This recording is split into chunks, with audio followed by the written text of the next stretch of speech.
Right, hello, we're going to look at collecting some seeds, some of your tropicals to grow next year. And I've started off with this Ricinus. This is a blue giant, and it was an accidental plant that come up in a pot midsummer, so it is way behind height-wise than a lot of the other Ricinus I've got. But it is, on the same note, got the biggest leaves, so the leaves on this one are twice the size of some of the taller ones I've got further down the garden. But we've got no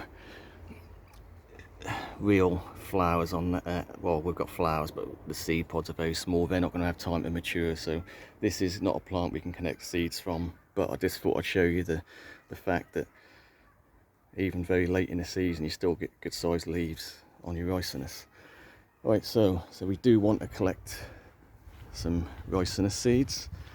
But while we're going past the hollyhocks, the last of the flowers coming on them, this has been flowering all summer, and we can see some of the old flower stems have dried out, and this is a particularly sort of tropical looking flower in my eyes anyway, even though it's more of a cottage garden flower.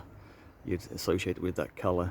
Really for me is almost like a hibiscus sort of tropical looking, so we do want to collect some seeds from that, and we can see that these seed pods here are absolutely full of seeds now, ready to be harvested. So there's the seeds in that, so we'll have hundreds of seeds for that.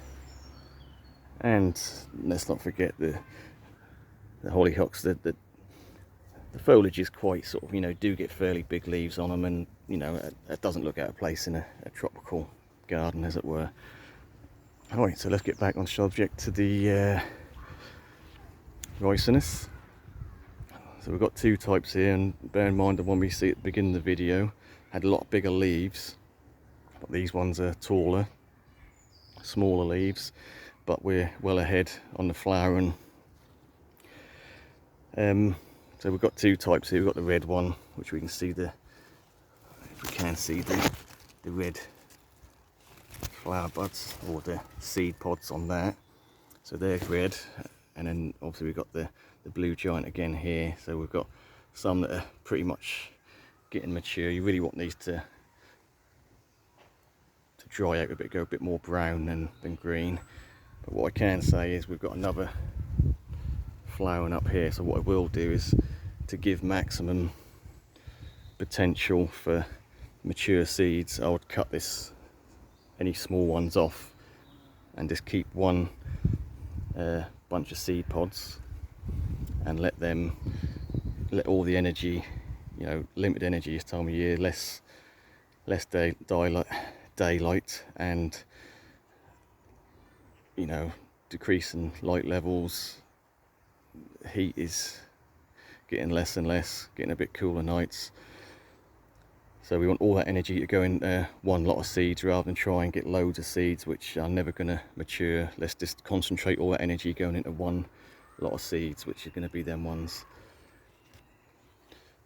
Yeah, so we can let them, they're still going to be another few weeks before they're ready to be fully mature and collect, but let's keep an eye on that, keep an eye on the situation, cut off anything that's got no chance of maturing. We've got another good example here. We've got quite a big load there, but then they're too far behind. The red ones are not too bad, because that's the only actual seed pods we've got on the red. Right, so that is always a good staple for a tropical garden to collect seeds from. And anything you don't collect, I do find that they do tend to just drop, and they'll self-seed for next year anyway. Alright, so obviously I'm not going to go through every plant, but we'll give you some examples. And a classic is the cordlines, and a lot of people wouldn't bother collecting seeds from them, and in general I don't, just for the fact that these are far too high for me to reach. But I have got a big old seed bract here, which is at a reachable level for me to cut off that whole bract, but I'll be leaving them until about February, March time next year, the birds will take a few, they will eat them, a few will drop, but a few will survive the winter, and be honest, there's absolutely thousands on there. And from that one seed bract, if I just collect 10% of the seeds off that, I still have hundreds, and I will be doing them next year. We'll do a video on that, sort of grown from seed cordlines, because they are a very easy plant, and you know, quite fast growing and quite a satisfying plant to grow from seed. And I'm sure we'll get some volunteers that come up on their own from the dropped seeds.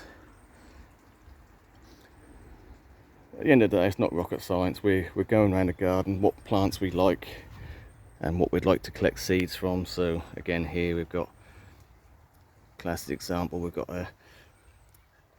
these things. I always collect the seeds from every year and scatter them about, and they always come up where you don't want them. This has come up in a pot, so it's not a very big plant, but these it's got a nice big seed head on it, so we will collect the seeds from that and hopefully get them growing in a better place next year. Alright, so it is a good time to collect seeds, and like I say, you wouldn't want to collect seeds from everything. Some things, you know, will just naturally distribute their own seeds and come up on their own. But some things, it is nice to purposely grow something and have it in an area you want, or you know, grow it in pots and put them out when you wish, rather than have surprises of seedlings come up everywhere you don't want them to. So yeah, we'll leave it at that, mainly about the ricinus. But I suppose it always goes without saying, but I will say it anyway, that ricinus are poisonous, so wash your hands well after handling the seeds, and you know, because you do have to get into them pods, and yeah, it's quite poisonous. Right, we'll leave it there. Thanks for watching. Stay tuned for more winter prep videos. It's still too early really to go into protecting things in situ, because we may well be another month or so off any frosts, but things are definitely slowing down and coming to I won't say coming to a standstill, but definitely slowing down. Plants reacting to the shorter days and longer nights, and you know, inevitable change of seasons. So we'll leave it there. Catch you on the next one.